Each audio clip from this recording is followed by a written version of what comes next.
BlogTalk Radio. Hello, everyone. This is Chrism, and I'd like to invite you to a conversation about your Kundalini awakening experience. And before we get started with that conversation, there's a few announcements that I think we should be making. First of all is Santara. She is having some technical difficulties getting into the studio here. And so we're just going to carry on, and hopefully she'll be able to join us as soon as that's possible for her. In the meantime, we have a seminar coming up on the 18th, 19th, and 20th of October.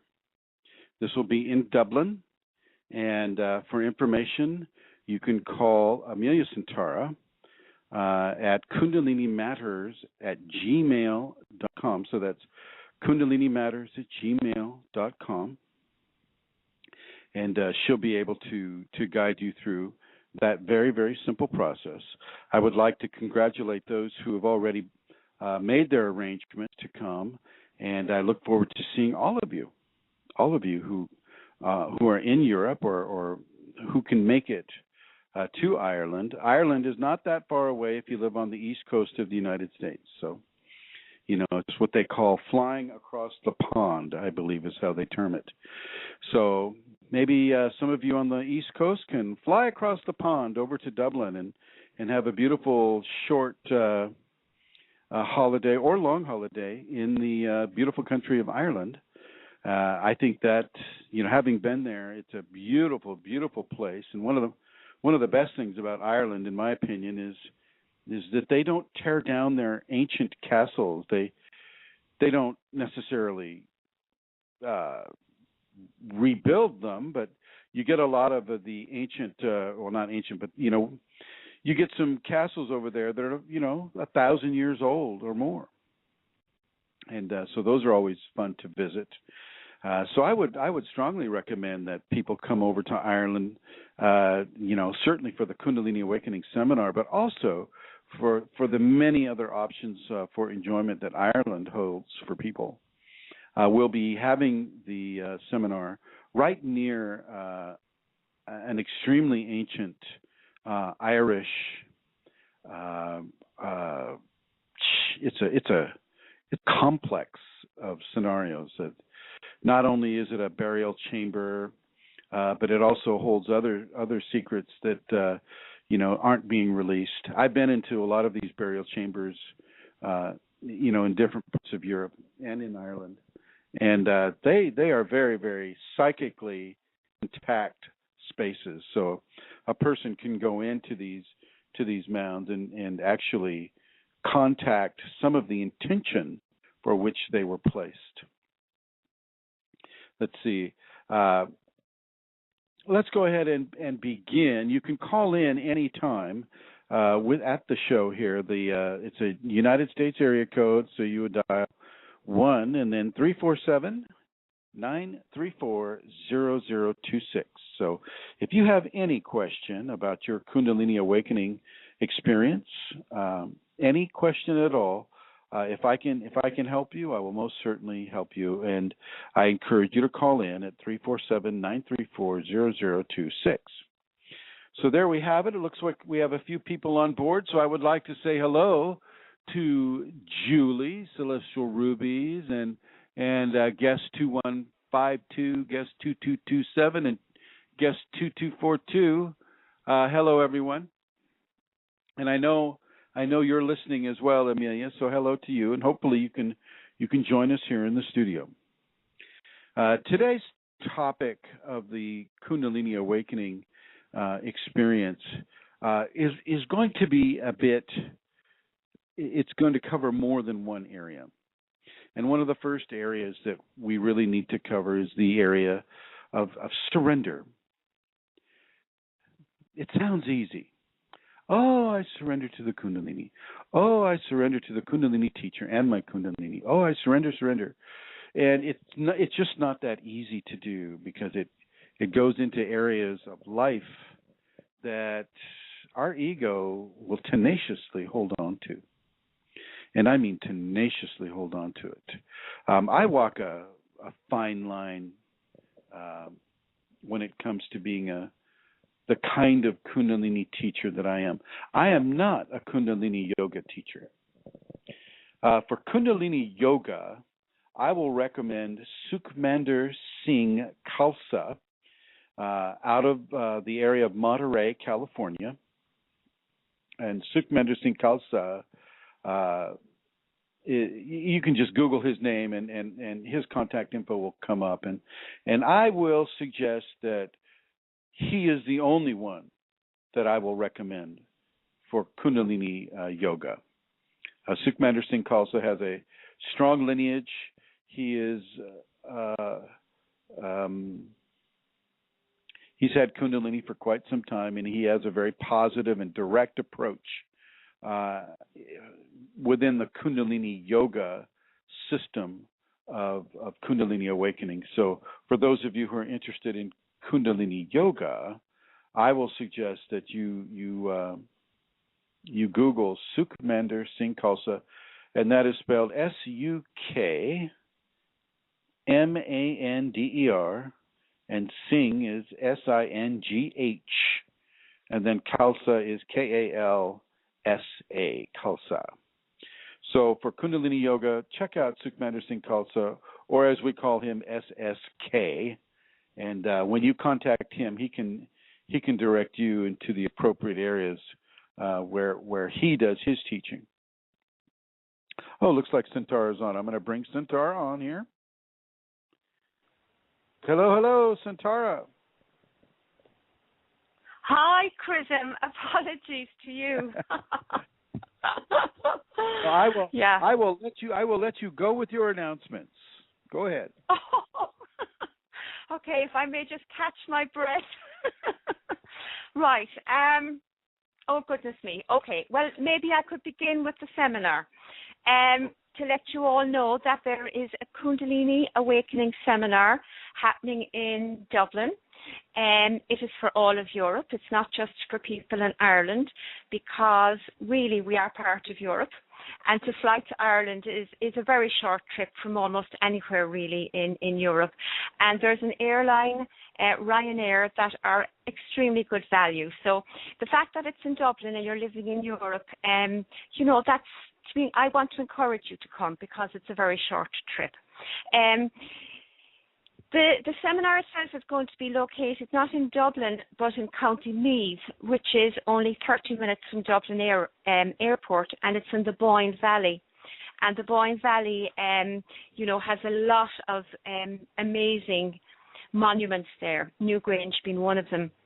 And the venue for the seminar is in that area. And apparently on our first night, let me tell you, it's on the 18th, 19th, and 20th of October. And on our first night, there's going to be an eclipse, a lunar eclipse. So I think that's somehow very fitting indeed. So we begin on the Friday night at 7 p.m., and we run right through until Sunday at 4 p.m. when we finish. So there's going to be transport arranged from people who are arriving into Dublin. So if you want to get in contact with me about any aspect of the seminar, please do. And my number is, I'll give you my phone number as well. If you're ringing outside Ireland, it's 00353 86 029 7676. And you can also contact me by email, and that's kundalinimatters@gmail.com.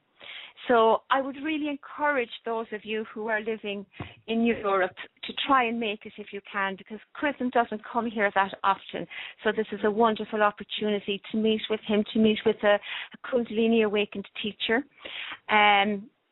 I know that for me, it has made a huge difference. It was a few years ago when I decided to go to my first gathering with Chrism, and it was, it made a huge difference to my awakening. It changed my life in so many ways and brought such grace to my process. And I know that most people, actually everybody who comes to a seminar feels this way. To meet with other Kundalini people as well, it's not something that happens every day. So that's another aspect of it. sometimes it can be isolating to be a Kundalini awakened person, and it's just wonderful to meet others that are going through the same process. So really, if you're listening to this, or if you have any urge from your Kundalini, if you're being communicated to perhaps consider this, I would say to you, really consider it. Get in contact with me. Any questions at all that you might have on any issues, be it transport, cost, where it is, the times, the dates again, please just send me an email to, again, I'll give you that email address. It's kundalinimatters@gmail.com. And it would be wonderful to meet you there. It's only, I think, 3 weeks away now, Chrism, almost. Can you give them your phone number again? I can. It's 00353 86 7676. So that's about it for the seminar. I'd like to say a little bit as well about donations, if I may, and give that place on the web, on the internet that you can go to. Please know that donations are given to Chrism for the work that he does, for his time, and they are never given as a purchase of divinity or of Shaktipat. It's always about supporting Chrism in the work that he does. So please, if you're in a position to do that, or you feel you would like to do that, I'm going to give you the address now. It's www.ascension-kundalini.blogspot.com, and there's a donate button up at the top right-hand corner of that page. And I'll give it to you again, www.ascension-kundalini.blogspot.com. Thank you, Amelia. Oh, okay. So looks like we lost Amelia right at the end of her announcements. Well, we'll hope that she's able to make it back.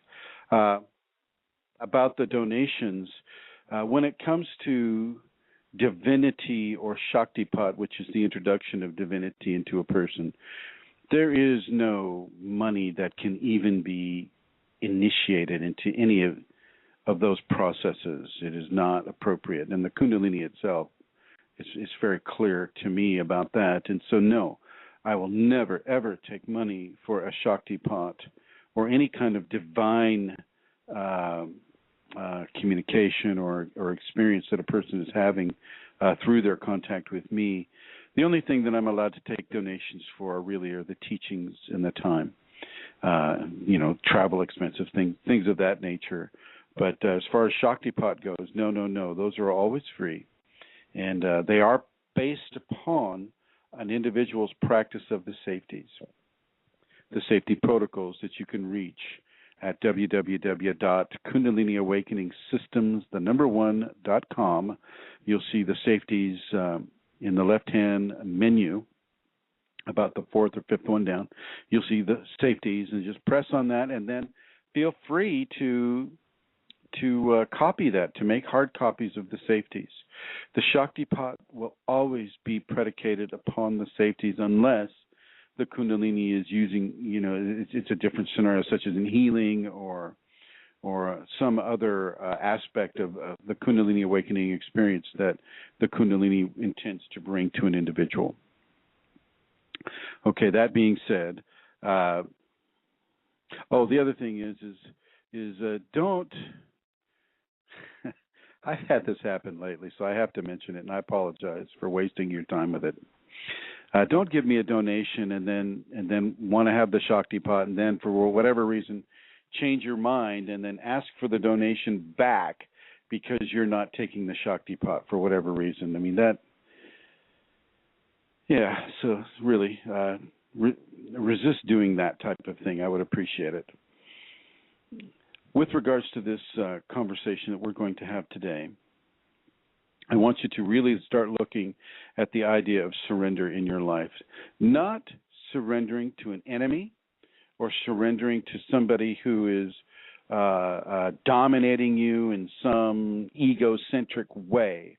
I'm talking about surrendering the control that your ego has over your Kundalini awakening process. And, you know, we're not talking about just one slender aspect of your life.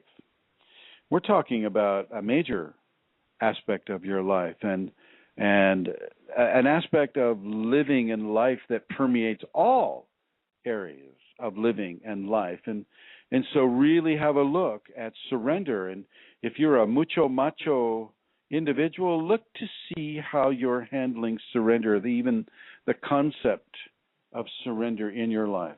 Look to see how that works for you, whether or not that you can, you know, you can honestly come into that type of a scenario.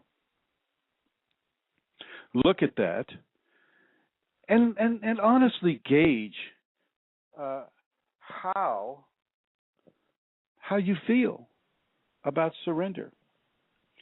Now, it's one thing to surrender to an omnipotent force, which is what the Kundalini is. It's omnipotent, and yet it doesn't speak to you in a language that you'll always understand, because it always wants you to learn, surrender, transform. And part of that transformation is learning how to receive the instructions from the Kundalini in the way that it gives it to you, not in the way that you're used to accepting information. So have a look at that. It looks like Santara's back here. Santara? Hello. Hi, Chrism. Yes, my battery died. Oh, I see. Is there anything else that you wanted to say? No, there's not. Okay. All right, my dear. Thank you for the announcements. Okay. All right. So let's look at the idea of surrender. When I talk about surrender with you, I'm talking about complete and total surrender of the control of your life, of the processes of your life, the relationships in your life, the belief systems in your life, and your inner dialogue that you have with yourself, which is basically typically between you and your ego.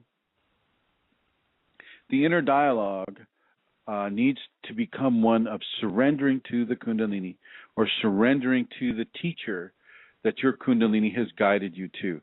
Now, I understand that because I'm putting on this show, one could interpret that anybody listening to the show has been guided by their Kundalini to accept me as their teacher, and that's just not the case. That is not the case, and I have no expectations of anybody out there being a student or becoming a student of mine simply because they're listening to this show.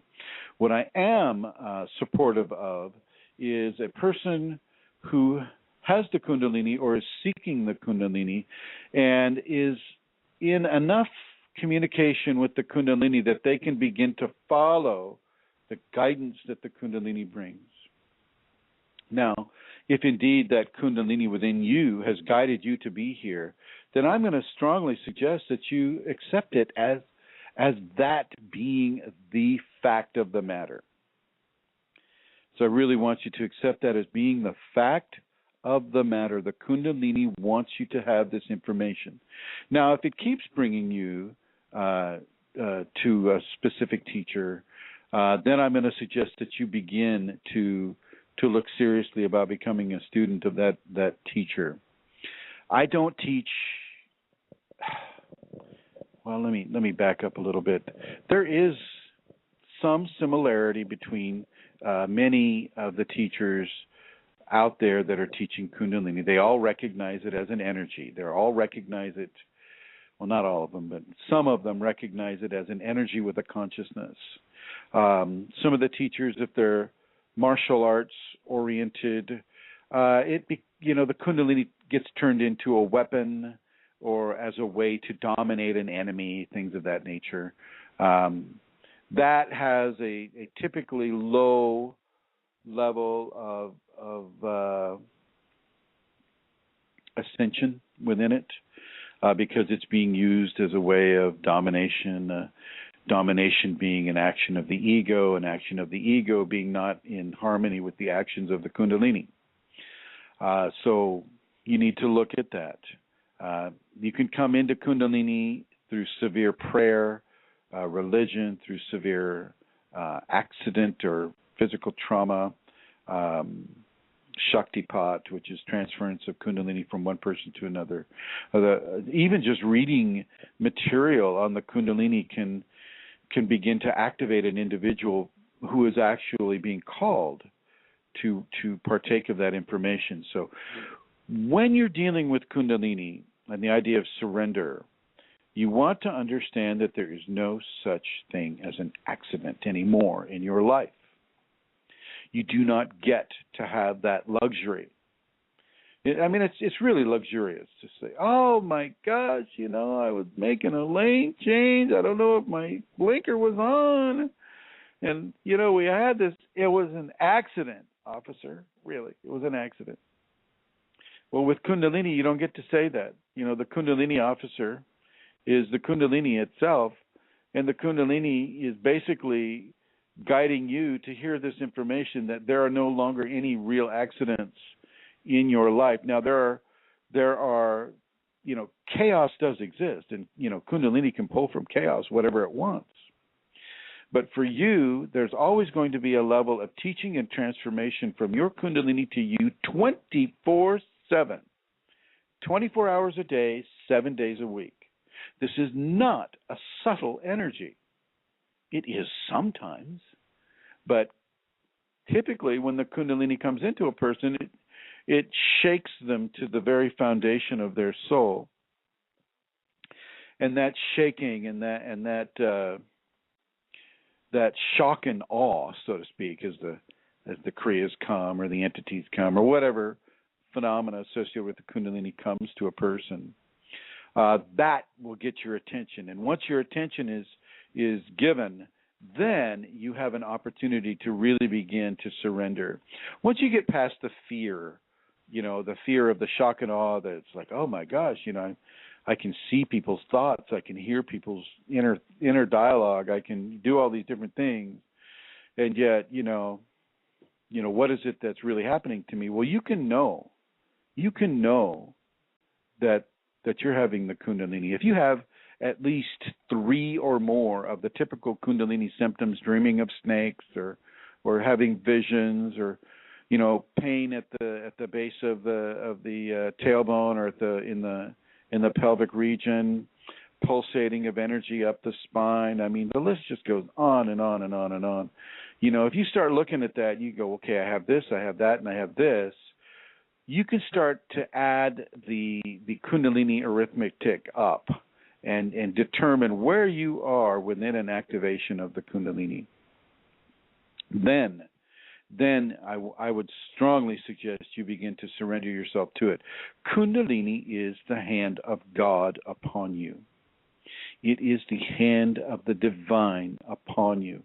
It is the hand of Buddha, of Christ, of Allah, of Zoroaster, of Zeus, Hera, Kuan Yin, everybody that's been a divine personage among the human beings of this planet can occupy, doesn't necessarily always occupy, but can occupy a place within the Kundalini awakening experience of an individual.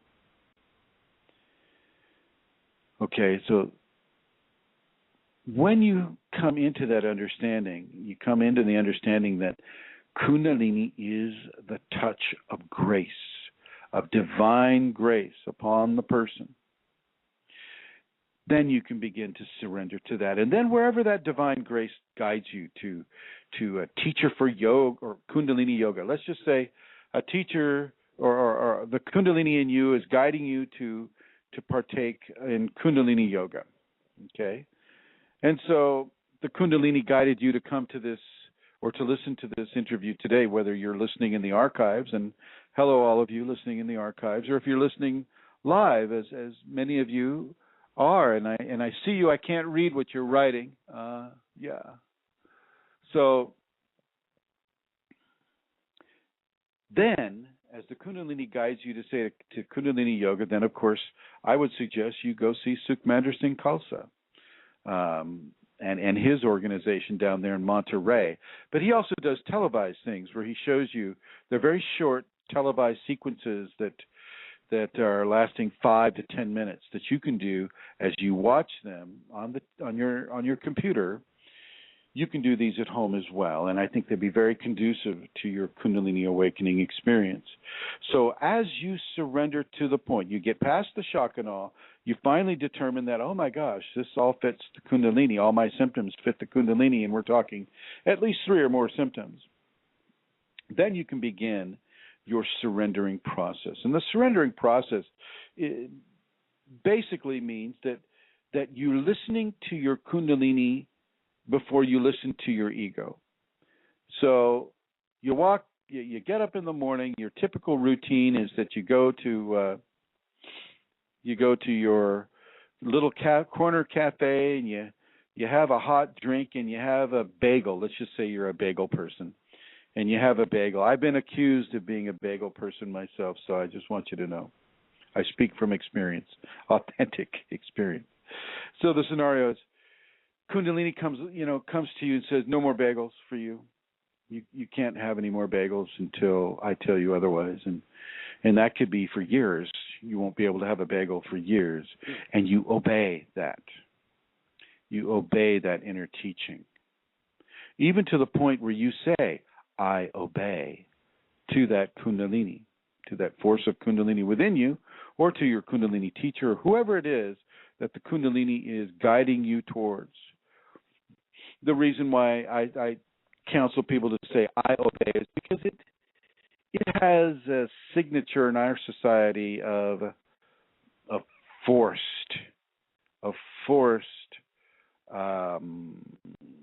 surrender to a person, or in the United States we have this strong history of slavery in the country, and the whole obey word has that patina of slavery around it. And the only reason I like to use it is because it is in the States, at least the United States, there's a harsh aspect to the idea of saying I obey to anybody. Okay, but for the Kundalini, it's a very, very good level of surrender, because really with the Kundalini, you don't have any other choice. You might think you do. For those of you who are early in your process and your ego is going, what about me? What about me? What about me? The ego is really dancing around with waving the arms going, what about me? Notice me, let me take control of your life. Well, that won't happen very much anymore. And there will be a contact or a conflict between the Kundalini and your ego. And as you begin to observe and feel the dynamics of this conflict, you'll pretty much get the handle of it. The ego is going to want to have a control or a say in everything that you do, and the Kundalini won't necessarily want you to pay attention to the ego in that regard. And so when I say surrender, you're surrendering your ego and the likes and dislikes of the ego to the Kundalini energy itself. And if you have a Kundalini awakened teacher, then you will surrender similarly to that teacher. And this whole physical teacher, this brings up a whole can of worms, okay? Or shall we say a can of fizzy snakes. Anyway, the scenario with a physical teacher is we're taught in the West, the Western democracies and pseudo-democracies, that you never give in, you never surrender, you never give control over yourself to another living human being. And a lot of belief systems echo that quality, and it's because people have been abused so often by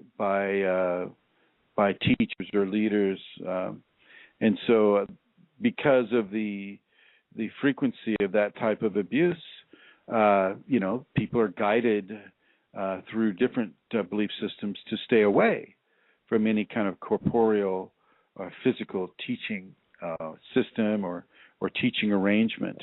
But the Kundalini doesn't really care about your fears of being dominated by a teacher or abused. First of all, the Kundalini won't let that occur to you. number one. Unless you have that karma. And if you have that karma, then you're going to probably be abused in some other way before you even get to the awakened Kundalini teacher. Okay, that karma is going to have to be balanced. But with the flesh teacher, you have to understand that flesh teacher is also being guided and instructed by their own Kundalini into how to teach you, personally teach you. You have to remember that Kundalini is very unique to each person. It doesn't happen the same way to anyone.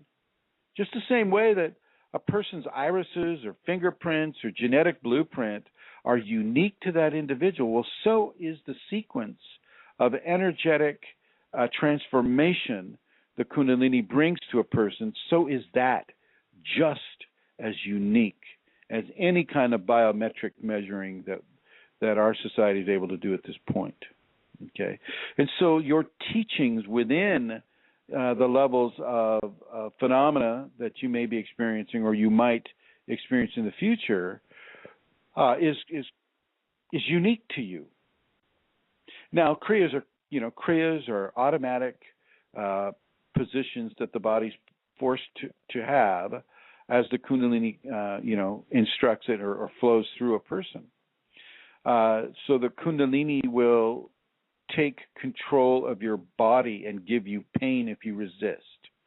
Similarly, if you disrespect or you decide to not follow your Kundalini's advice about a living teacher, well, then similarly, the Kundalini, there may be some blowback for you in that area as well. Many times with the living teacher, surrendering to a living teacher, people are having to really, really cancel out the admonitions of society, everything that your parents told you not to do. Well, sometimes Kundalini will tell you to do that. Not to the detriment of your soul or to the detriment of anybody else around you or to the detriment of your own personal process, mainly to the glorification of the transformation that this process has for you. And that means getting rid of ego-based fears and concerns. Think about that.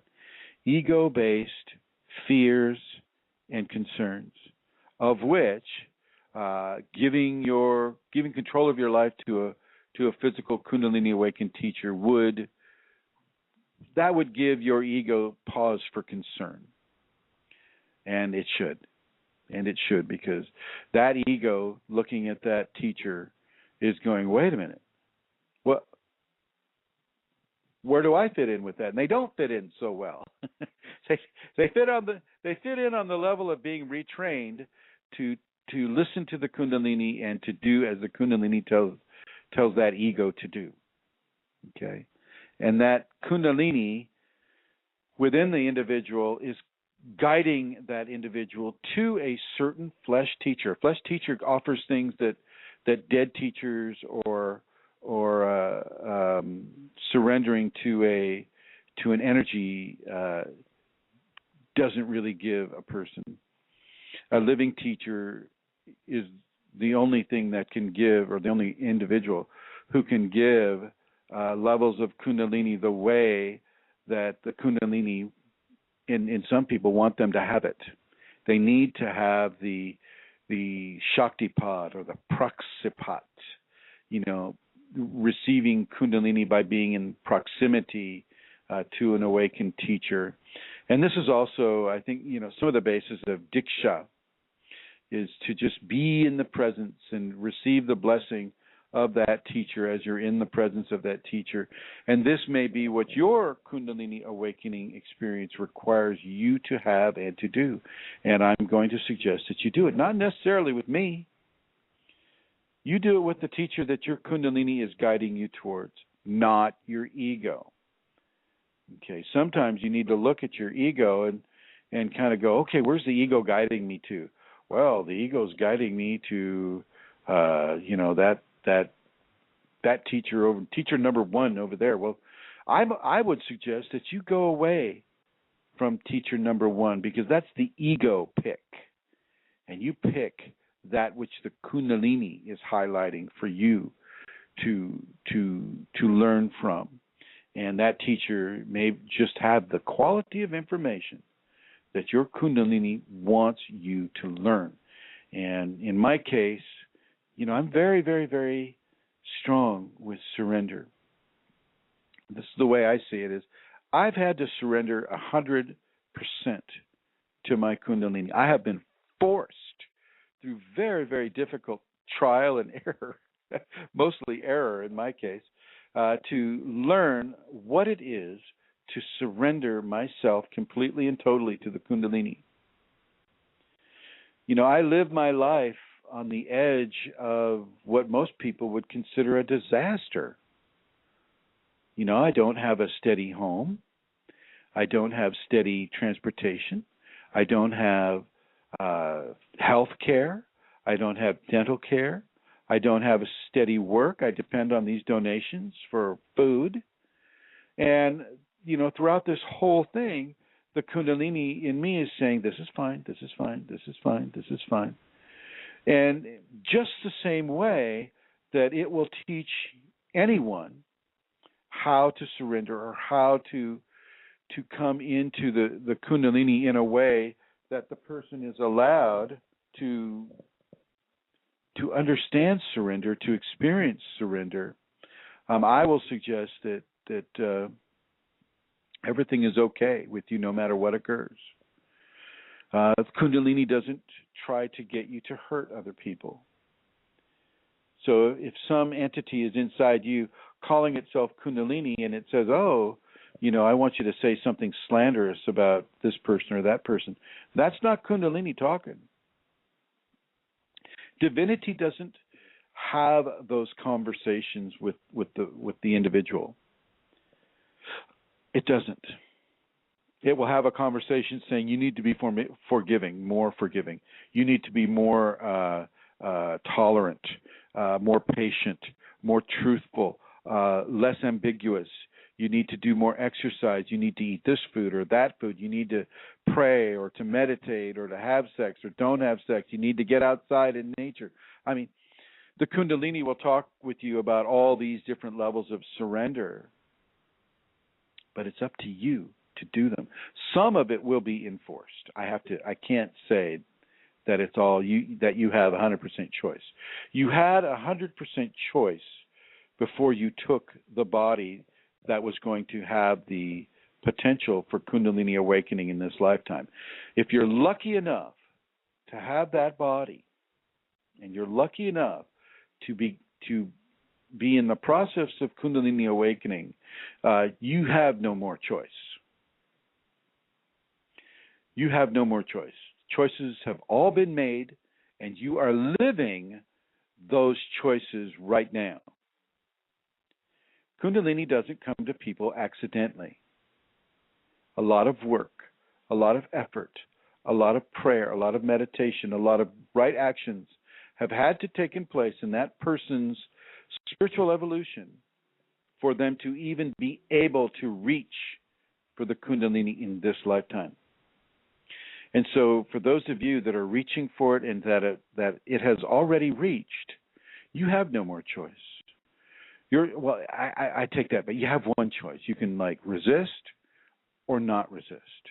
If you resist, it can hurt you. If you don't resist, it can enlighten you. Now, to me, that's a no-brainer type of choice. But if I think back, 20 years, when I was in the fourth year of my awakening that I didn't know was an awakening, it can be traumatic, those choices. And in the fourth year of my Kundalini, I just said, forget this. I'm going to pay attention to what I like to do and what I want, and making money and having a wild social life and doing all these different things that a person would do.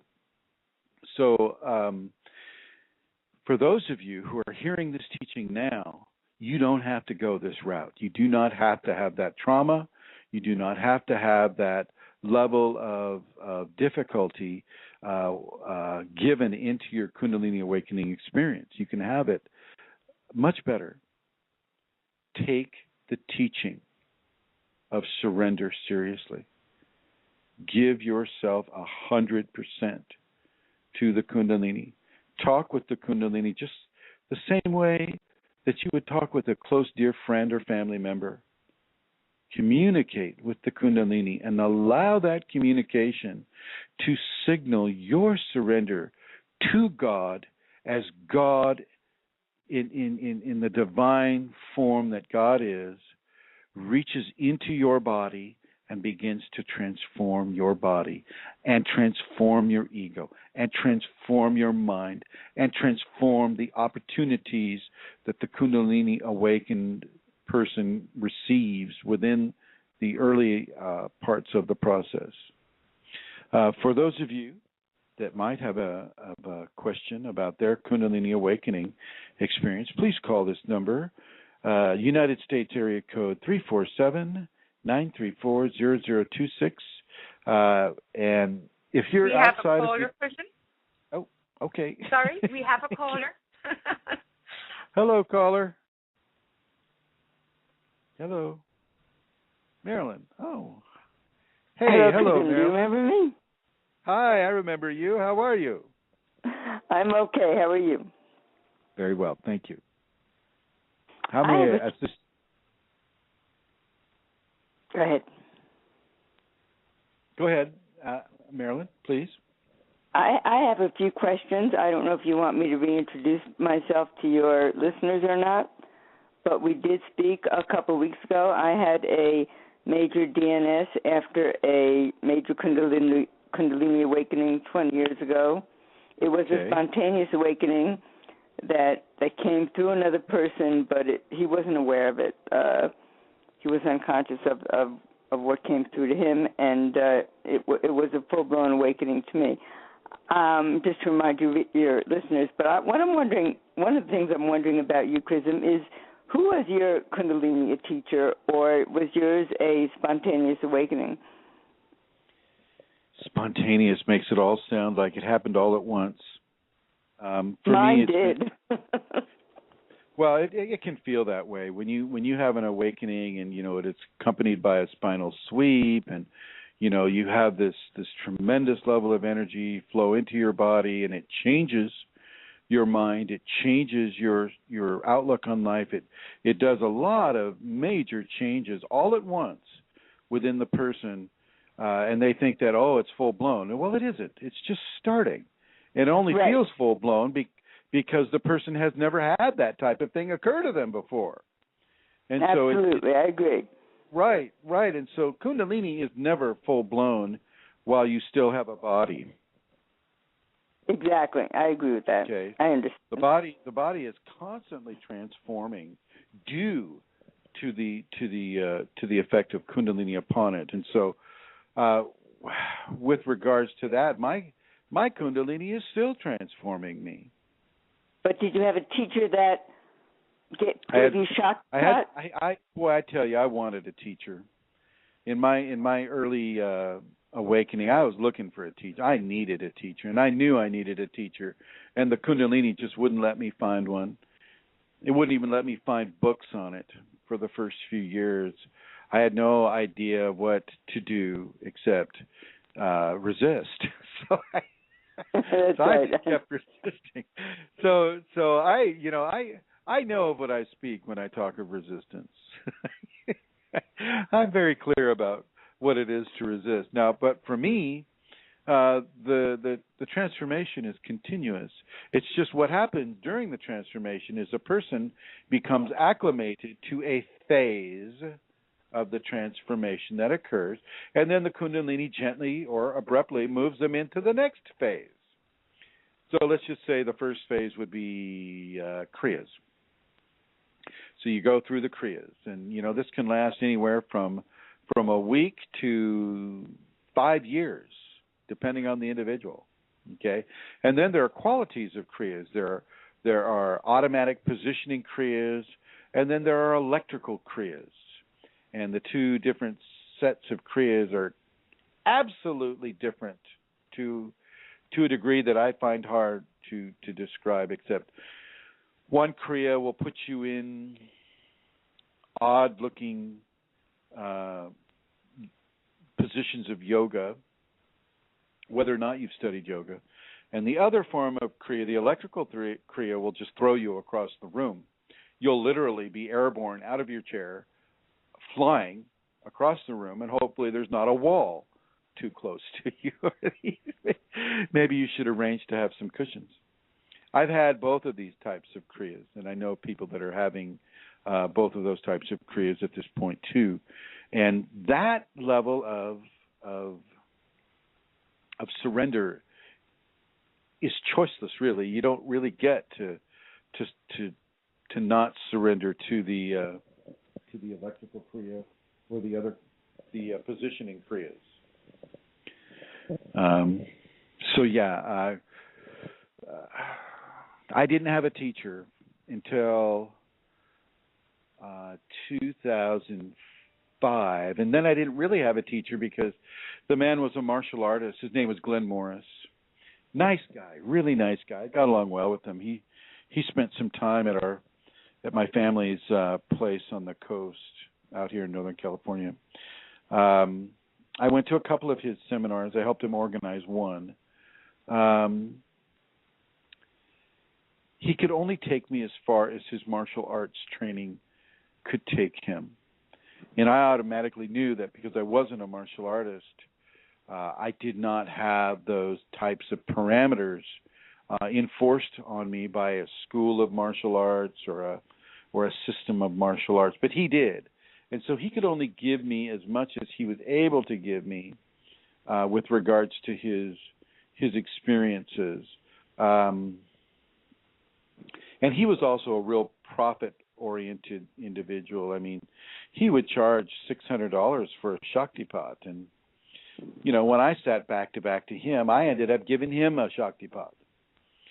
So, no, I didn't receive Shaktipat from anyone except the Kundalini. But, you know, my awakening, I don't go into it too much because there's a lot of difficulties that people typically don't have to go through unless they're really focusing on resisting, which is, of course, what I was doing early on. And so you don't hear me explain too much about that because of that, because it just gives people the wrong example. So no, not much in the way of teaching until I read Gopi Krishna's account, and then I knew exactly what was occurring with me. And then I surrendered to it because I saw that Gopi Krishna, he was doing the same thing I was doing, resisting every step of the way. And as you read his book, The Evolutionary Energy in Man by Gopi Krishna, that's his autobiography, you can see that because of his resistance, the Kundalini was about ready to kill him.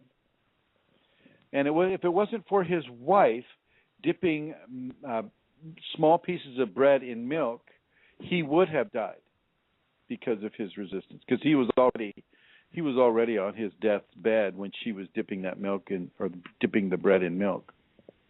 Yes, I'm familiar with his story. Yeah. I had it's very interesting, but I had a similar awakening in a sense that it was the Kundalini itself that was my teacher, somewhat through intuition, somewhat through a divination tool of the I Ching. But to me, I found it's a difference between a yin force and a yang force. A yang force might tend to resist. I had no resistance. Mine was a choiceless surrender.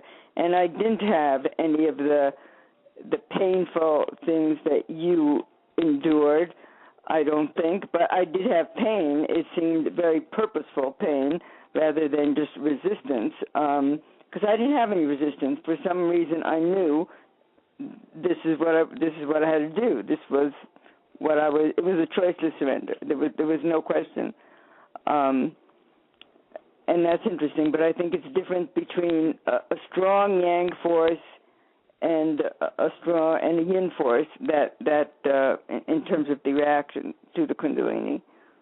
Well, I mean, do you find that? If you're a man, that you're going to respond in a yang force, and if you're a woman, you'll respond in a yin type of way. I mean, the genders do carry with them a doctrine of signature, and so of course, with me being a male, and being given the option or lack of options with regard to surrender, then of course, like Gopi Krishna, I will just resist and resist and resist until, one, I can figure it out, or two, somebody explains it to me, or three, it kills me. So I was quite into resistance as a natural response that I have been, trained to respond in that way by the society. Whereas you, Marilyn, you may have just taken the same thing, but taken it, within the expression of the feminine. So. Yes, and the feminine, I don't always equate feminine to yin and masculine to yang, because sometimes we switch bodies, and there'll be a yin force in a male body and a yang force in a female body. We go back and forth to learn. I've learned. You're saying we switch bodies? In reincarnation, yes, we don't always reincarnate if we're a yang force or a yin force, we don't always reincarnate in the same body. We do switch bodies to learn different things. You mean the same gender? Experiencing different sexes.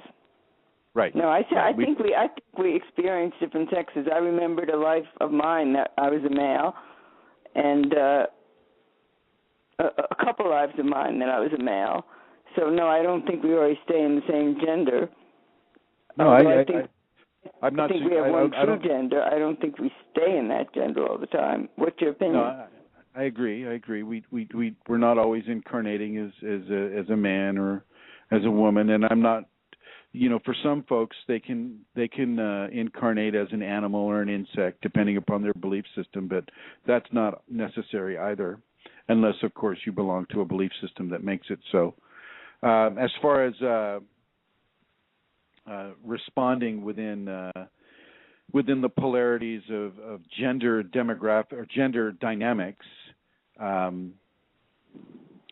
think that would depend on the person's ego, and that would depend on what the Kundalini in the person is incurring within that person. So, if the Kundalini wants you to respond in a yang sort of way, well, then it'll give you a reason to respond in a yang sort of way, and the same thing with a yin sort of way.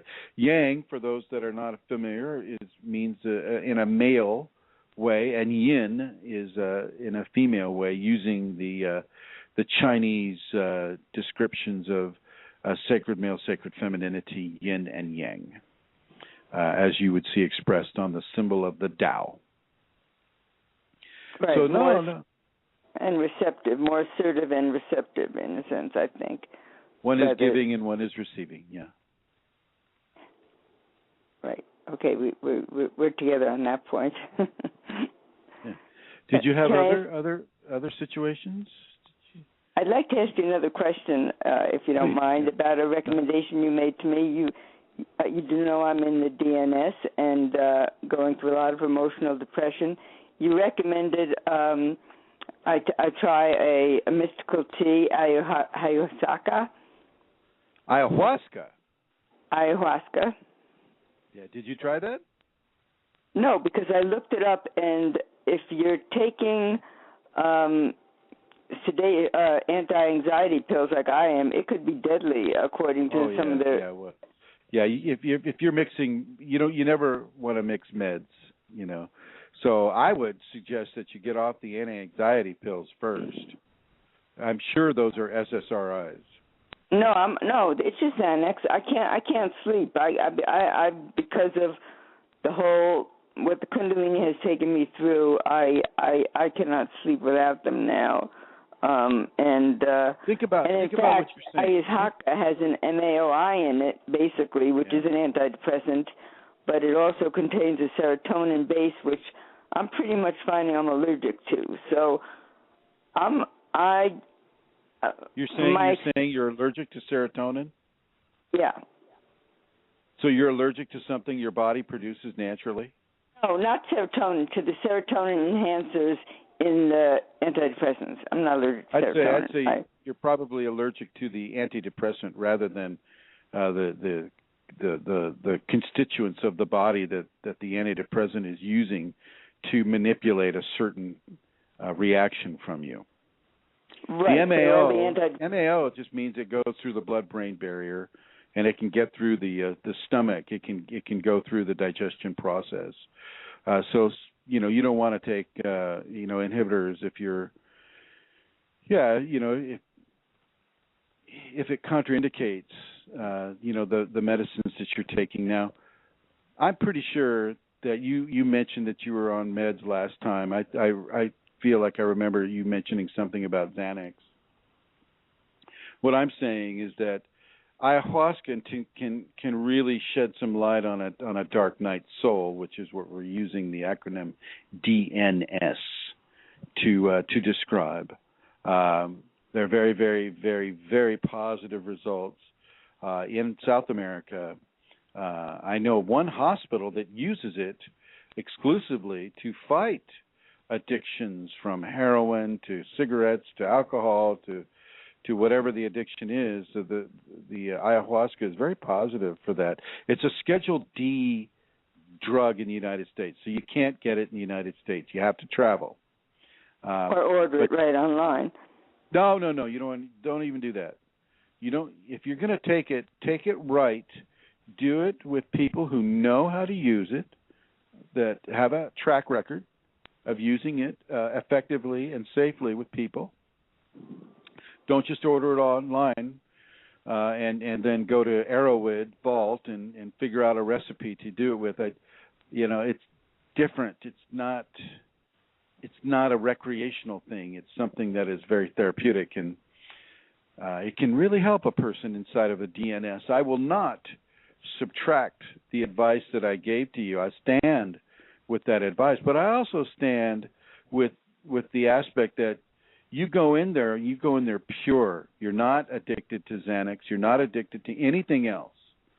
You do not need anything other than what the Kundalini has to tell you.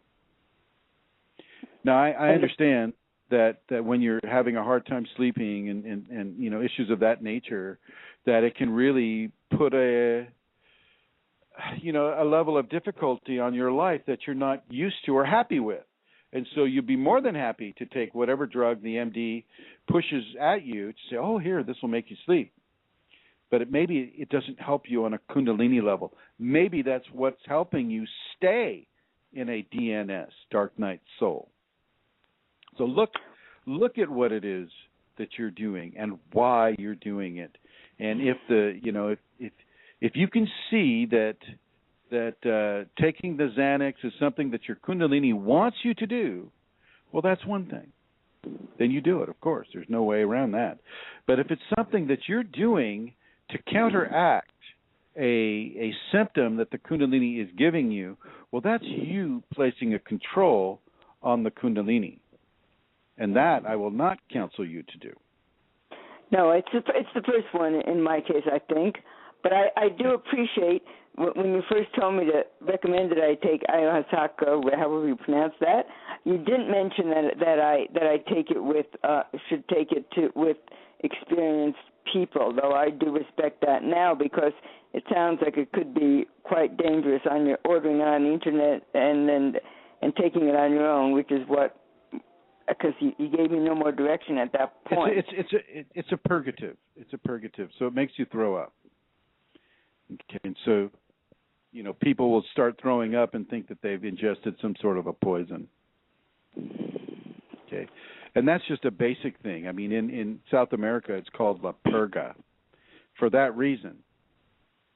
And people begin to vomit energy. They vomit up things that the body wants to be released, or in your case, it would be your Kundalini is vomiting up energy that no longer serves the body anymore. And so you see a person having dry heaves. Well, if you can look with other faculties, you can see that they're not having dry heaves at all. It's a very productive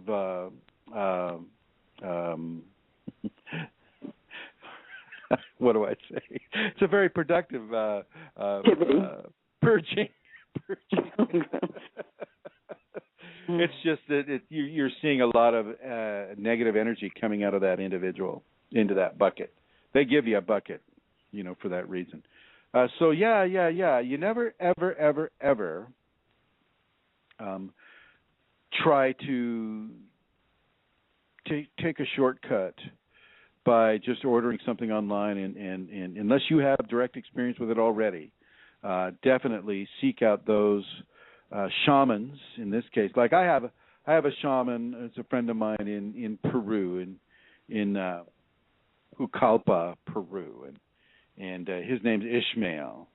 And Ishmael, his father is one of the most well-known ayahuasqueros in the region, and it's a very safe ceremony, and I have taken students of mine there, and they've had very positive experiences with that, and so I have no problem. Were you recommending that I go to Peru? You didn't mention that. Well, I mean, in relationship with the DNS, it looks to me like before you go to Peru, there needs to be some equilibrium given between you and your Kundalini with regards to the Xanax. Well, the Xanax is the least of my. I've got complicated health problems. I mentioned chronic fatigue syndrome, but the Kundalini sent me right into these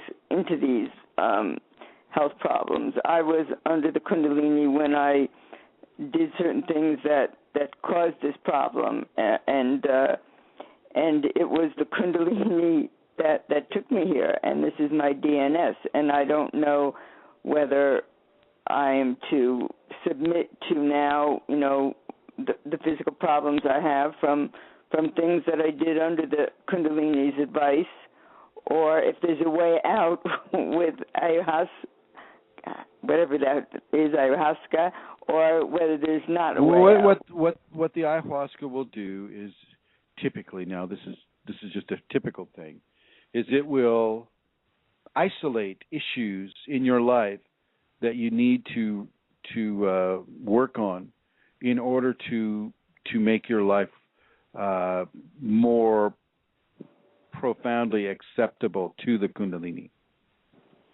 People get their Kundalini awakened sometimes by the ayahuasca. People interact with the ayahuasca, which is also called the vine of life. It will come to them in a very Kundalini-like way, and it will talk with them. It will come as a snake, as a very beautiful, beautiful, bejeweled giant serpent, and that serpent will come right up to the person and start talking to them, telling them, if say somebody who's really wrapped in their ego, the bejeweled serpent would say something like, "You don't know everything. Why don't you step over here and try learning once in a while?" Literally, those words. Okay, the ayahuasca is a way for a person to bypass their ego and to directly communicate with their Kundalini. Okay, well, I've already done that, I think, and I'm suffering the consequences of where my Kundalini has led me. I'm going to suggest, Marilyn, that you're suffering the consequences of your ego resistance to where the Kundalini has led you. The Kundalini does not make mistakes, period. No, it has. I'm not saying this is a mistake. I think suffering teaches people compassion. I think compassion maybe is something that I need to learn more of, and I'm not sure that this is not where my Kundalini wants me, rather than trying to get from you a way out of the DNS. Typically the way out of the DNS is to stop resisting it. Embrace it. Yeah. That's being it. fixed. That'll do it. I mean, you want to stay as healthy as you can. You want to stay hydrated and take care of the nutritional requirements that the Kundalini will give you. I like the fact that you're trusting your Kundalini from the get-go, which is very good. I'm questioning a little bit, Marilyn, just a little bit questioning about how you respond to what your Kundalini leads you to, and what what the ramifications are within your process of your responses and what your discernment of the appropriate responses are based in. How do you discern what the Kundalini has told you, number one, and number two, what the Kundalini is wanting you to do? How are you discerning that? Well, what started this, and I was very much in the clutches of the Kundalini, of an active Kundalini, and I got cancer, and I was undergoing chemotherapy, and at that time I was a fan of Andrew Weil, who was saying, stop the chemotherapy, don't do it anymore, and I was quite convinced that that's what I should do. So I was almost just about done, and I was ready to stop it. I had maybe 2 more to go, and the Kundalini was giving me messages through the I Ching and through my intuition, and I Ching is a divination tool, and it said, by no means follow your prescribed course, and it was I felt it was telling me to go ahead and complete the chemotherapy. As it turned out, I had a flu the last chemotherapy. My doctor was out of town, and the substitute doctor gave it to me anyway. And having had all this Kundalini energy in me, nervous energy in me, it could not take, and the flu and some other infections I had going, it could not take the chemotherapy, and I got very sick as a result, and I'm still dealing with that illness, but I felt that the Kundalini was saying, go ahead with it. And I had 2 young children, so there was a reason not to argue with it at that point. Right. But now, that was my using the I Ching as a divination source. The I Ching can be extremely accurate, but it is not.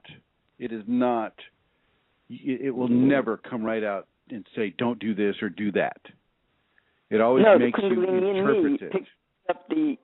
Picked up the possible. Yeah, they come up with actually 6 conflicting responses, and it was the Kundalini in me that honed in on one of them.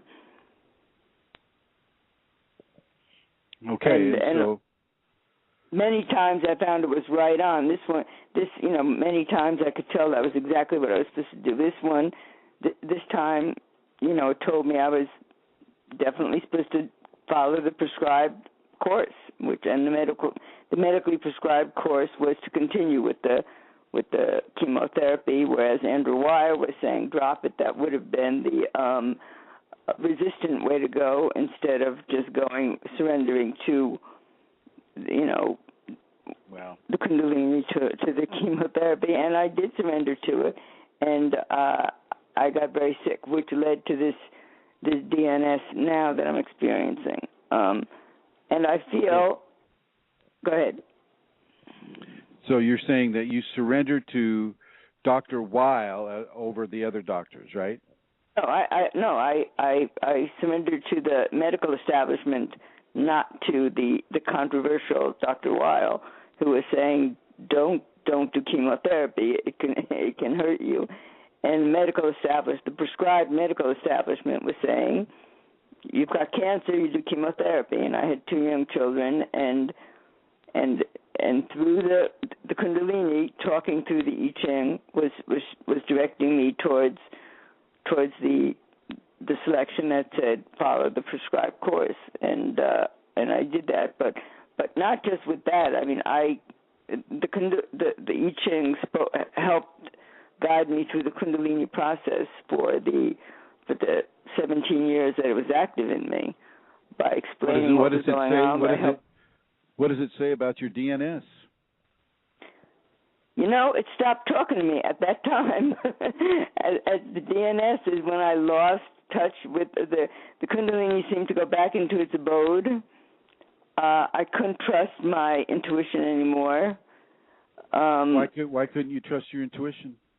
Because it was lost. It couldn't. It didn't select. I mean, normally when I would, open the I Ching, it would give you 6 selections. One of them was kind of almost in red. It was just my intuition went right towards it. That was what it was saying. And now I can pick up the I Ching, and I can't. I get no lead on to it. I get no lead. Well, in a way, I think that's a good thing, because people have a hard time separating their ego from their intuition. And many times a person will call their intuition something that their ego has devised. And so it can be a very, very, very slippery slope when it comes to discerning between intuitive guidance and guidance that is influenced by the ego. Okay, because we have fears and we have concerns, and you had a couple of kids, and there's a lot of pressure on a person inside of that type of a medical context to follow the medical context within that. It could have been just as easily an intuition that said follow the prescribed course that Dr. Weil was prescribing. Okay, I mean, there's room for both opportunities at that time. There's definitely room for error if you're not in the Kundalini. If you're in the Kundalini, I don't think there's room for error, as you say. You can resist. To me, that's an error. Resisting the Kundalini is an error. And I made a lot of errors. I'm error expansive. So it takes it. It's a good subject that you bring up, Marilyn. How do we discern what is ego, and how do we discern what is Kundalini intuition? Typically, the ego will be self-serving in some way. It will be self-serving in that it allows a person not have to deal with fear. It allows a person not have to deal with pain. It allows a person not to deal with discomfort. It allows a person to step away from those areas that the Kundalini may be giving the person for a very, very important reason. I get a lot of people coming to me about pain. Chrism, would you take the pain in my shoulder away? Or Chrism, I have lower back pain, or I have cancer, or I have a tumor, or I have these types of issues, and I get called to come to people to help them with those issues. And I respond, especially, of course, when the Kunalini, is positioning me in order to do that for other people. But to discern Kundalini from ego is basically look at the fruit of what the answer of the person is going to be. So, for instance, if it's a medical thing, let's say, doctor says he wants to amputate my foot because of the necrosis that's there, and the pain, the neuropathic pain that's occurring, and it doesn't seem to be getting better, and I've got type 2 diabetes, and and so the doctor wants to amputate my foot. Let me check with my Kundalini here. Foot amputation. And the ego's going, no, don't let him cut your foot off. Okay. The ego's yelling, don't let him cut your foot off. And the fear that amputation can bring, or cancer, or AIDS, or any kind of a severe medical situation can blind a person and deafen a person to what the Kundalini wants them to do. Okay, so you will make the choice not to get that foot cut off, and the gangrene, may kill you. Okay, so there are very hard choices that people within a medical environment have to deal with regards to Kundalini. Sometimes the Kundalini brings that on as a karmic venue for burning karma that person needs to get out of their system so that they can continue their Kundalini within a balanced format. With you, Marilyn, and the DNS, Dark Night Soul, well, I can kind of see an obvious picture of the Kundalini taking away systems of divination. Basically saying no more divination here. This may not have been the best option. No more divination. Let's just bring it straight from the Kundalini, the divine, to Marilyn and see how she goes with it. And only you, Marilyn, only you know how you have gone with this, and whether you are in fact resisting the Kundalini by virtue of wanting more comfort, or you are surrendering to the Kundalini no matter what, and trying to change your response to life in a way that is conducive to the Kundalini furthering itself within you. I would have to choose the latter for you. If in my limited understanding of your situation, Marilyn, I feel that you are actually reaching out along a vector of approach that your Kundalini is going to find quite favorable, and that your DNS has light at the end of that tunnel.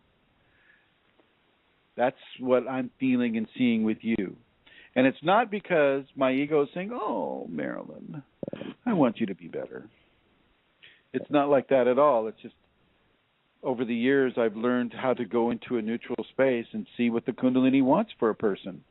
And I see this is where you're drifting at this point. And I do feel it is a drift. You're drifting into areas of discernment that the Kundalini wants you to understand. And so, here you are talking about Kundalini with a person that has a very specific way of interacting with the Kundalini. And in this case, it's going to be complete surrender to the Kundalini. Here, if the Kundalini comes to you in your dreams tonight and cuts through that Xanax fog and comes to you in your dreams and says, oh, run away from that Chrism teacher. He's the worst. He's the worst. Read about him on the web, whatever. And then I would say, well, yeah, you might want to find a different teacher or a different person to listen to. On the other hand, if the Kundalini comes to you and says, you must take the teachings that Chrism is given. He's one of the few people out there on the web that's giving the truth the way the truth needs to be given. And you need to partake of those truths. Well, then I would suggest that you partake of those truths, Marilyn. And don't let your ego talk you out of it. Don't let friends or family or strangers talk you out of it. You pay attention to the Kundalini without tarot cards, without the I Ching, without Madame Blavatsky on the corner there, reading palms. Nothing against reading palms or tarot or I Ching. I have used each of those systems, and they're effective, as is iridology and looking at the tongue and looking at the shape of the ear and, looking at,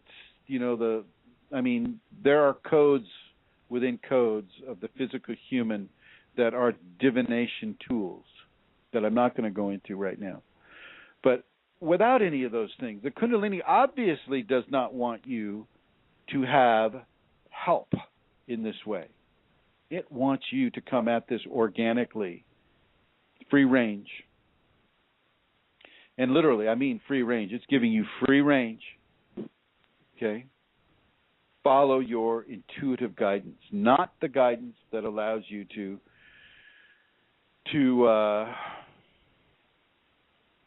resist. It's not an easy thing. Thank you for that, and I respect what you say, because just about every video I saw on YouTube was exactly what I was led to believe. I mean, you were right on what I felt from what was taught to me on just about everything. But wow. You're the one who's right on, Marilyn. You right were able now to make that. You made that connection. So it's your Kunalini talking.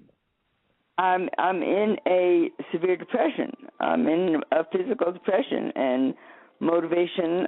I'm trying, but motivation's a problem. Well, let's talk about that a little bit then. Are you familiar with Saint Hildegard? Just a name. I didn't follow any of the readings. Saint Hildegard is a Kundalini awakened nun in southern Germany in the 10th century. She was amazing, just amazing, full-on Kundalini. All the symptoms there. She wrote about them. She painted pictures showing the fire and showing, the way that she was able to interpret this through the Christian teachings. Well, she put together a compendium of healthy eating and living and exercising that is influenced obviously through the Kundalini and the natural world. And I have one of my students has done an extensive study of Saint Hildegard's remedies, and they're all Kundalini.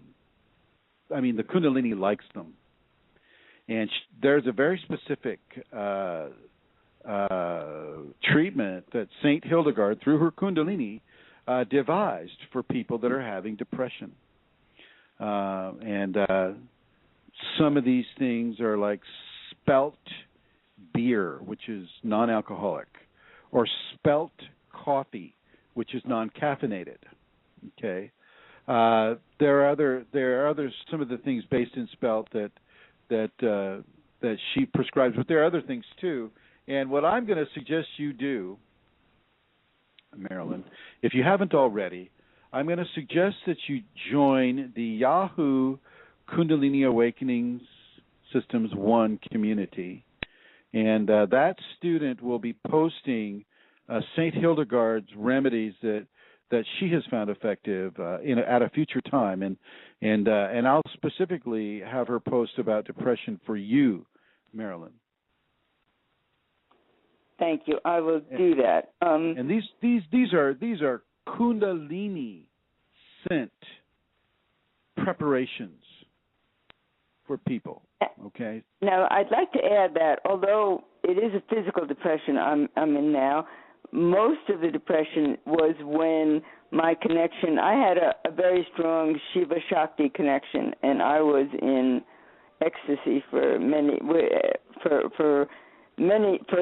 a full year, and then in a just very content cocoon of love, unconditional love, between these two forces within me for 17 years. And it was when they left that the depression, I don't know if it's the depression is the physical depression that started actually more recently, or the depression that started when the union of those two forces and the feeling of unconditional love surrounding me left me. I mean, I know the forces aren't gone, but my awareness of them is gone.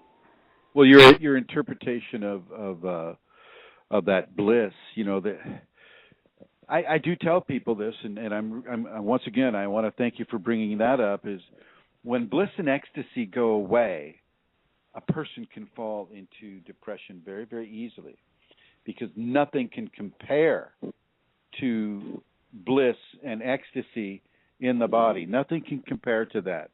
And so as soon as that sensation is gone, well, the person is going, oh my gosh, what did I do to make Kundalini angry? And they slip into this. It can be the progenitor to a dark night soul. Okay, dark night soul. So I will suggest that is probably what slipped you into it. Undoubtedly. That's a very, very long time to have bliss and ecstasy. It became more of a blissful serenity. The ecstasy left after 9 months. It was more of a blissful serenity, a real loving. That's a very, very long time to have ecstasy. Ecstasy is best taken in small shots. Yes, mine was a very unusual awakening. It was almost impossible to find anything historically other than Gopi Krishna, who had a resistance to it rather than surrender, as you say, who had any kind of an experience that was like mine. Although I did recently find a woman who is, I guess her name was Dorothy Walters. She's out here on the West Coast, yeah. I tried to get in contact with her, and she was sick and retired, but she had a long-term Kundalini, although not as long as mine by any means. But she did describe a lot of what I experienced. She experienced it not for that long. But mine had a purpose, and it took me on that purpose. It took me out of a marriage that wasn't working. It had me, with my scientific background, research the history of the Kundalini, the history of the evolution of consciousness, and its relation to physics and metaphysics. I had a mission, there was no doubt. And when I finished the book, when I finished the mission, is when the marriage of those forces left me and propelled me into the DNS. Maybe so.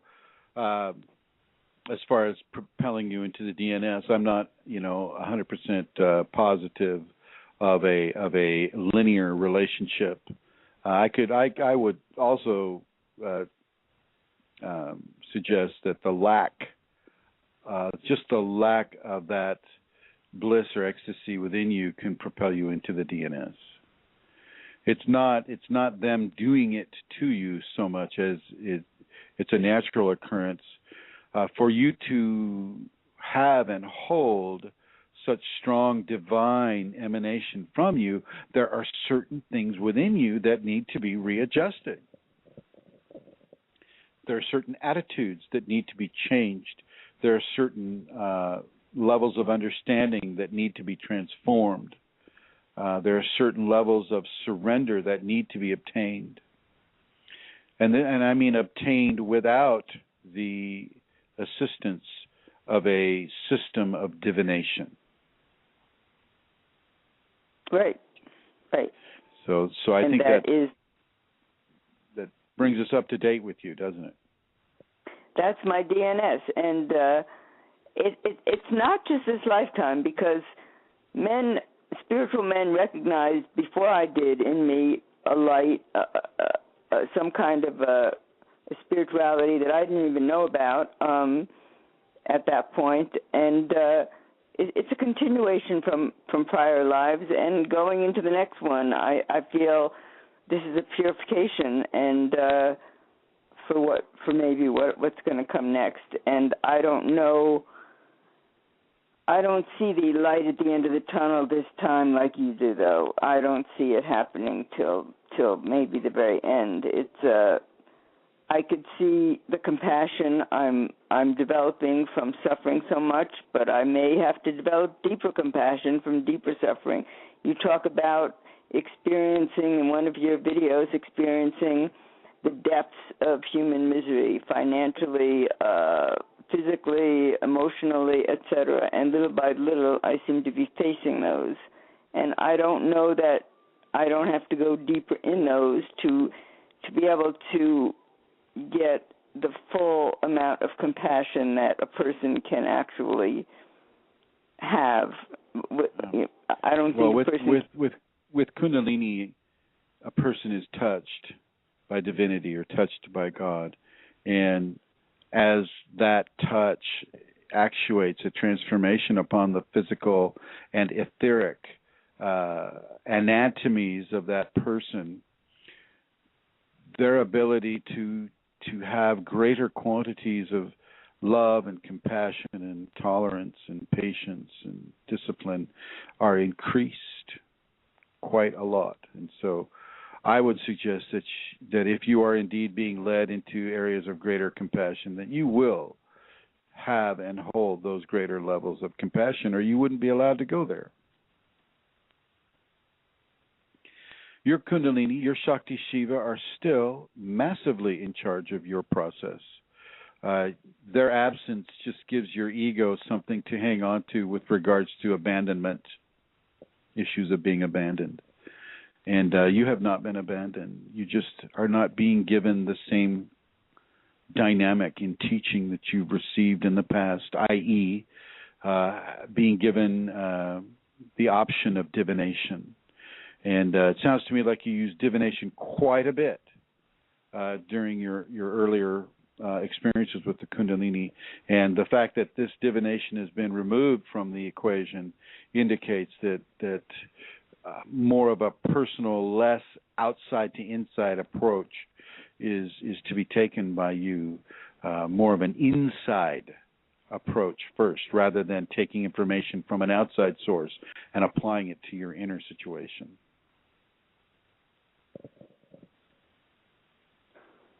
I still don't see the light at the end of the tunnel. Well, you may not. You may not be allowed to see that light. The expectation that you would be allowed to see that light is another thing for you to look at. Why should you be allowed to see that light if you're not allowed to use divination, or what purpose of you not seeing that light is actually helping your equation rather than hurting it? Maybe for you to see the light, you would see the light and interpret that as the end of the DNS, when in fact you may not be scheduled for an end of the DNS, in the timeline that you would expect. Maybe your right. DNS has more to teach you. Right, but it does bring up then more fear, which I try to combat with, it's only one life. It doesn't really matter which way it goes. The next one could, this one can matter. go very badly. It does matter, Marilyn. It matters. Every life, every expression matters. Yes, Your life does matter, but it doesn't. You have to take a more eternal viewpoint in terms of what you're learning. I mean, I may have to learn the depths of the various areas you mentioned this lifetime in order to be able to do whatever I have to do next lifetime. I mean, it's every. I just want to make the point. Every lifetime is hugely important. It is a divine gift. Having life itself is a divine gift. And so you can't minimize the importance of life or a lifetime. This is the only life that you will ever get, being the person you are right now. So you don't get to repeat this. Okay? Marilyn, the person who she is, this is the only time she gets to be this person. Then I want out. Well, that's a choice that you have to make. But I'm going to suggest that you won't continue to think along these lines. That I feel that you're going to be able to come into a greater level of appreciation of what's occurring for you. And buttressed by the experience of having Shakti Shiva joined within you for almost a year, that's a long time for that to occur. So no accidents.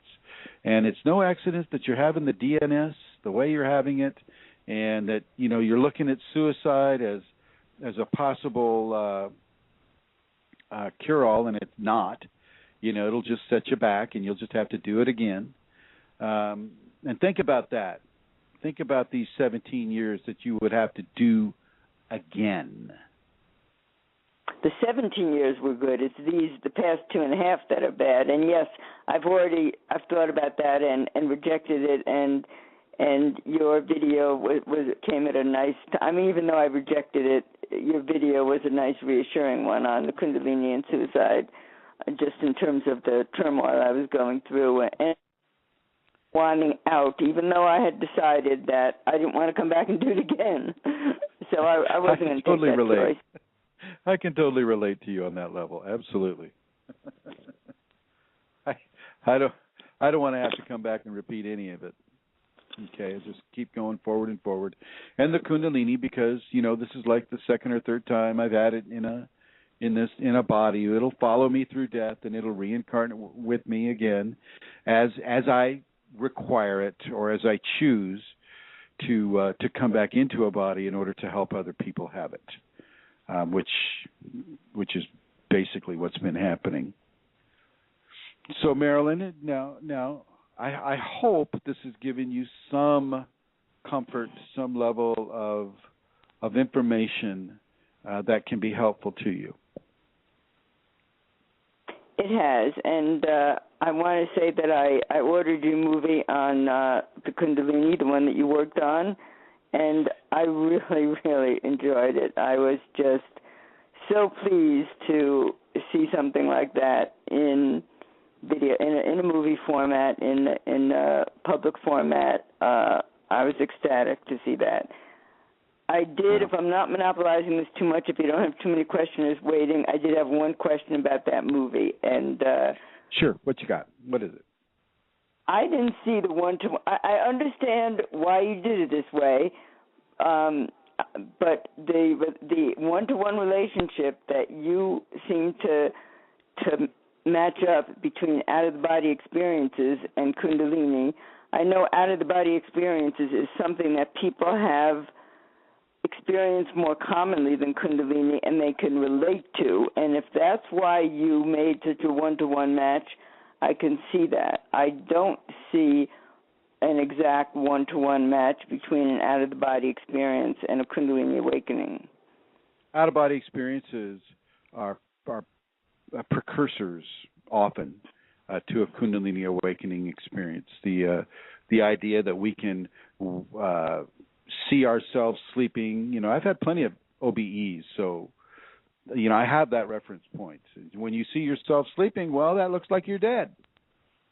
You're trained to feel that, well, okay, when I die, then I'm gonna leave the body, I'm gonna float up to heaven. Well, if you're floating up and you turn over and you see yourself sleeping there on the bed, well, many people are gonna say, oh, I guess I'm dead. And off you go. And then, of course, you wake up the next morning and you're not dead.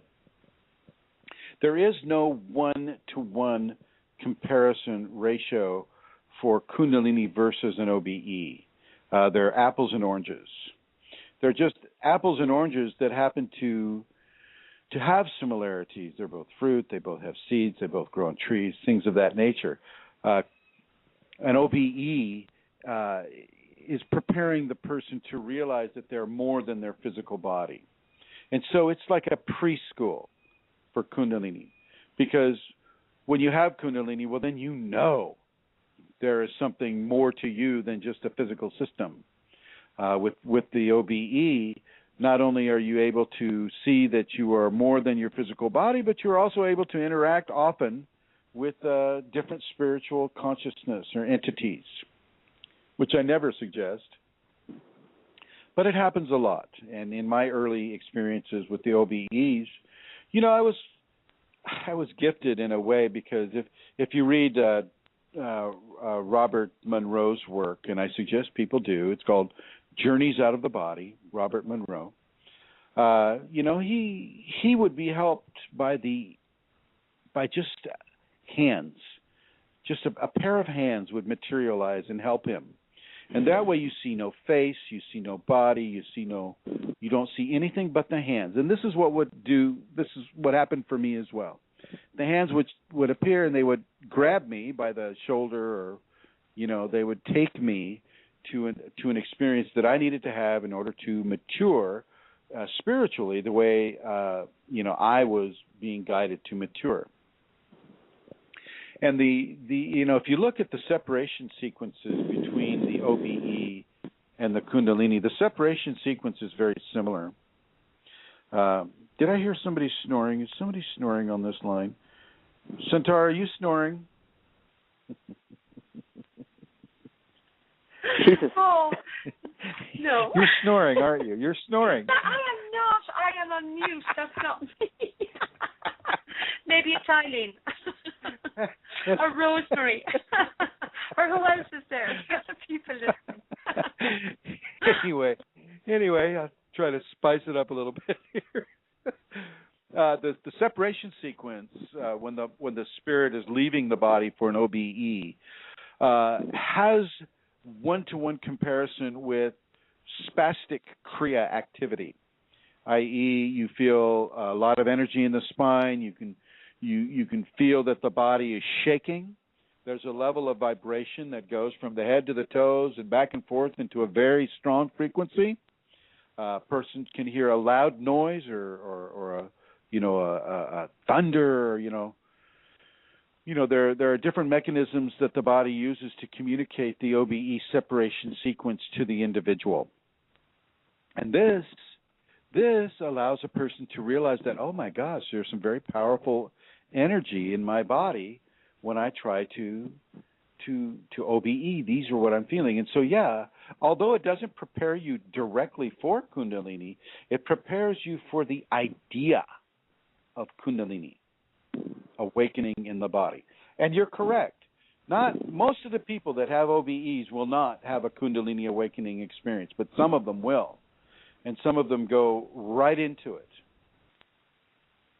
I think in my case, I must have had the OBEs in a prior life. I don't have anything like that this time, and I think that may be the case that you say it is preparing them. But again, I see one life and the next life as a continuum, and maybe it's a preparation for the next life when they will have a Kundalini awakening. But well, this life is definitely a preparation for the next one. But try not to be so linear. Try not to think of this life as A plus B equals C, okay? Because you don't know the extent of your karma or how far back it goes or what you need to do, okay? I'm finding out, and I don't like it. Well, watch this level of divination that you have about collecting information that, we can call that information unsecured information. Okay, I don't suggest people with Kundalini go to palm readers, tarot readers, rune readers, or mediums or any. No, I would strongly. But if they can do it they might find that they have a suddenly awakened ability to read them. The divination tools themselves, which is what I found. No, I'm not discounting that, but I'm also looking at the level of ego involvement there. You have to find a place to go neutral, so that your ego doesn't jump in and flavor an interpretation. Right, and that would depend, I imagine, on the strength of the Kundalini awakening at the time. No, not necessarily. You have to make the choice that you're not going to allow ego to ruin an interpretation, and that is a choice that you make.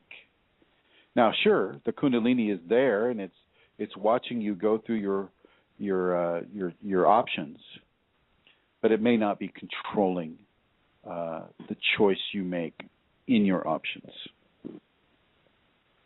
In my situation, I was very aware of getting the ego out and trying to listen for, which is why it was effective to me, because I was able to do that, and I was able to take out my ego and wait for the sign, and I don't use it anymore. But I think I would have gone crazy if I didn't have that as a teaching tool. When I had nobody, and I checked on the internet that time, and there was no internet. There was no Kundalini on the internet in 91. And if I didn't have that as a teaching tool, I would have gone crazy. But well, you've done well then. That, you've done well, and I want to encourage you to do well. But the thing that I'll encourage you to do the most is to surrender completely to the Kundalini, especially during your dark night soul. Try to get off as any of the meds as you can that your doctor and you decide that you no longer need. See what you can do to mitigate that level of resistance. If you don't sleep, maybe you don't need as much sleep. CFS, chronic fatigue syndrome, is often a byproduct of resistance to the Kundalini. Okay. And same goes for fibromyalgia as well, which I hope you don't have.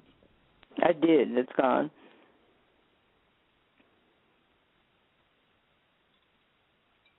Yeah. Well, I mean, do you have other questions that I can help you with?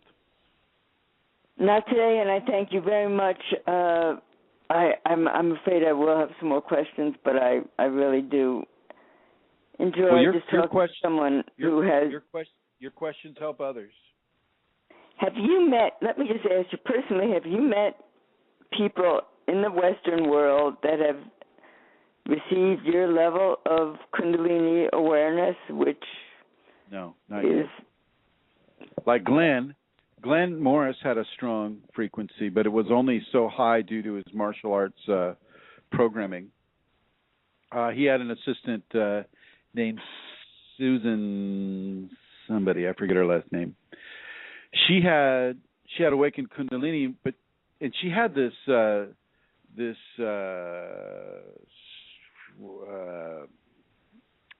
what's the word, reputation for burning pineal glands, for frying pineal glands. And so I invited her to fry my pineal gland one time, and,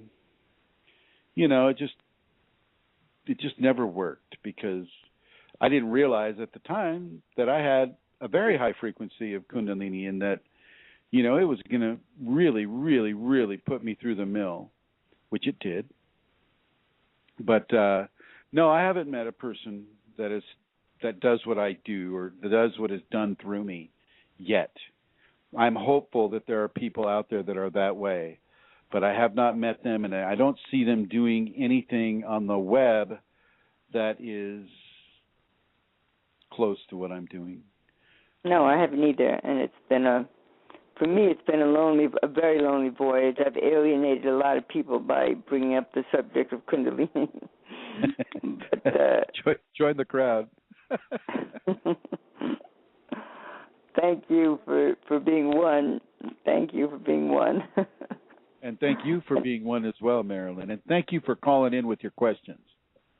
And I sign off here. I'm sure there's other people that need to monopolize your time. So thank you very much for your time.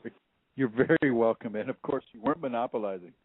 But that does leave us with 11 minutes. And I want to thank Marilyn for calling in and talking about her Kundalini awakening experience. And I'm sure some of you can really resonate with some of her symptoms and, this prolonged DNS that she's having. And I do want to, once again, I want to say about St. Hildegard that she has put together preparations that are natural, not a single pharmaceutical in them, that are natural and that can work hand in hand with your Kundalini awakening equation. Seriously, look at St. Hildegard. It's kind of hard to find information on her in the States. More so in Europe. So for those of you that will be coming to the seminar in Dublin, I'll be talking about and showing you some of St. Hildegard's products that's, for depression or for, any of the Kundalini awakening symptoms that the human body may resonate with without resisting the Kundalini equation. That's the real caveat here. When you take the Hildegard nutrition, you're not resisting your Kundalini. It was built by a Kundalini awakened person for people that were of a very, very strong spiritual nature, if not Kundalini active. Okay, so you can have positive response to DNS formula by partaking of some of her products, or by going down to Peru or going to Brazil or somewhere where there's a safe society and doing the ayahuasca ceremony. It's a ceremony. It's a deeply spiritual, religious ceremony that the people do with the ayahuasca, and it just makes so much sense from a Kundalini perspective.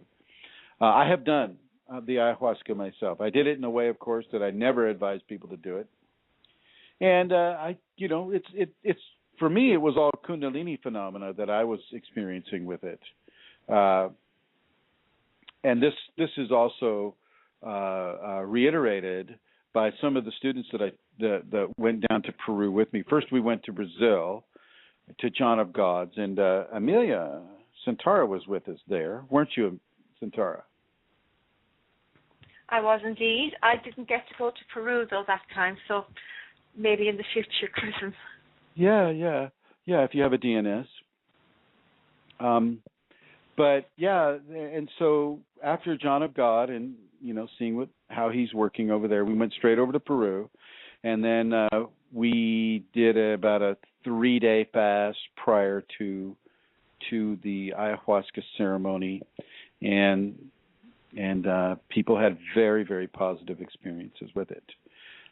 So I'm not going to say do it here in the United States, because of course it's a Class D drug because of the DEA and them not understanding what it actually is, or choosing not to understand. But you can go to Peru, you can go to Brazil, you can go to probably most of the countries in the South America, and you can find people that have been practicing with the ayahuasca for thousands and thousands of years. I could go into this, but I don't think we have the time in this program. Maybe on another program, if people are interested, I will do a program strictly on the ayahuasca, and we can go from there. It looks like, well, I'd like to say hello to Eileen. Eileen, I'd like you to come online here. Hello. Hi, I'm here. Hi, everybody. This is Eileen Lauro, and she's been with Kundalini Awakening Systems pretty much ever since it started. And so, first of all, Eileen, I'd like to say thank you for the support and the helpfulness that you've given to many, many, many people over the years as the ambassador of our program for the public. So thank you for that, Eileen. You're welcome, Chrism. It's been a pleasure. Well, I would also like to introduce Eileen as the person responsible for getting the CDs out. I have a CD. It's a sacred CD. It was put out by the Kunalini. You can hear and feel the Kundalini within it. And Eileen, can you go ahead and give the details of what the CD is all about? Yes, I will. The CD is called Kundalini Sacred Music. There are 7 songs on the CD, as well as about a 20-minute discussion of the safeties. The music was written by Shakti through Chrism, and I use it personally as a meditative CD. If you're interested in receiving this or purchasing it, you can send me an email at eloro55@yahoo.com. That's ELORO55@yahoo.com, and I will send you the information. One thing I want to say about the safeties discussion, I listen to this tape or the CD often, and every time I listen to it, I learn something new. and I have heard it many, many times, and I've read the safeties many, many times, but there's always a little something different that's given on this CD. So if you are interested, send me an email at eloro55@yahoo.com, and I will tell you how to proceed. It's $15. That includes shipping in the U.S. Overseas, it's a little more. It depends on the country. So I'll be glad to give you the information. Well, thank you, Eileen. Okay? Thank you. You're welcome. Thank you very much. Thank you very much for that. You're welcome. Okay, Santara, do you have anything you'd like to say towards the end of the show here? If I could again, Chrism, I'd like to just say a little bit about the seminar, just give the details again. It's happening in Dublin on the 18th, 19th, and 20th of October. If you have any inquiries, contact me at kundalinimatters@gmail.com, or you can phone me on 00353. Sorry, let me say that again. 00353 86-029-7676. And we begin at 7 o'clock on the Friday, and we go right through until Sunday at 4 o'clock. So do contact me for details about that. That's all. And I'd just like to say thank you as well to Marilyn for ringing in, because I think what she has brought up and the conversation between the two of you is very helpful indeed for, I'd say, loads of people that are listening. And so I would also Marilyn. like to thank Marilyn as well, and all of you, Rosemary, Eileen, and everybody that's on the thing. Let me see, we have Julie still here, and a few other folks. Looks like they're still here. Matter of fact, I will be talking about the ayahuasca next week. So if there's anybody interested in hearing a Kundalini teacher's take on ayahuasca ceremonial usage, tune in next week at 3 o'clock on this day. I would like to thank Amelia Santara. I would like to thank Eileen Loro, Glenn Ola for putting up the website. I would like to thank all of you for listening live, Julie and many of the different guests with all their different numbers. Thank you for listening live. I would like to thank the Kundalini, Shakti, and Shiva for making this program available to you. And I would like to thank Amelia Santara and her family for putting up the money and arranging for this BlogTalk radio system to relay this information to you. So thank you, everyone. Thank you. And I will talk with you about the ayahuasca at next week this time. Bye-bye.